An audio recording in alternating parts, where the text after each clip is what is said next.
हर हर महादेव मित्रांनो, गणपती बाप्पा मोरया. तर आपण बऱ्याच जणांना प्रश्न असतो की अष्टविनायक यात्रा कशी करावं, त्याची सुरुवात कुठून असते, शेवट कुठं करायचा, त्याचं म्हणजे सिक्वेन्स काय आहे. तर हे आपले गुरुजी ते सांगणार आहेत सिक्वेन्स कसा आहे.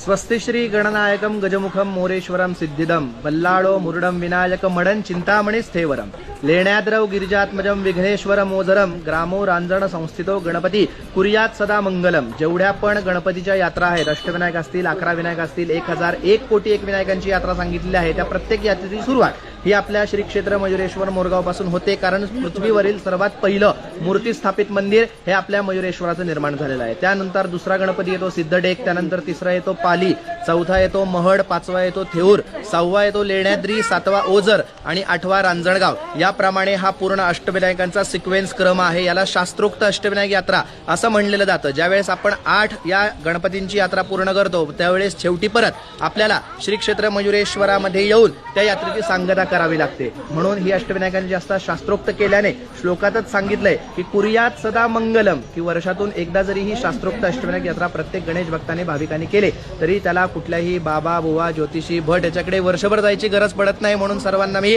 या आपल्या दादाच्या या व्हिडिओच्या माध्यमातून विनंती करेल की प्रत्येकाने शास्त्रोक्त अष्टविनायक यात्रा ही दरवर्षी केलीच पाहिजे. दादा, हे नारळाचं काय असतं.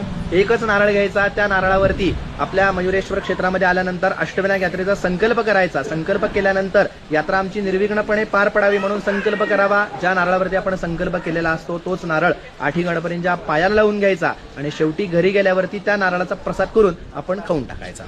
तर मित्रांनो, तुम्हाला ही माहिती कशी वाटली आणि माहिती आवडली असली तर तुमच्या मित्रांपर्यंत शेअर करा, ज्यांना यात्रा करायची, आणि तुमच्या भावाला फॉलो करा. आणि कमेंट बॉक्समध्ये गणपती बाप्पा मोरया सगळ्यांनी लिहिलं पाहिजे यार. चला बोला, गणपती बाप्पा मोरया.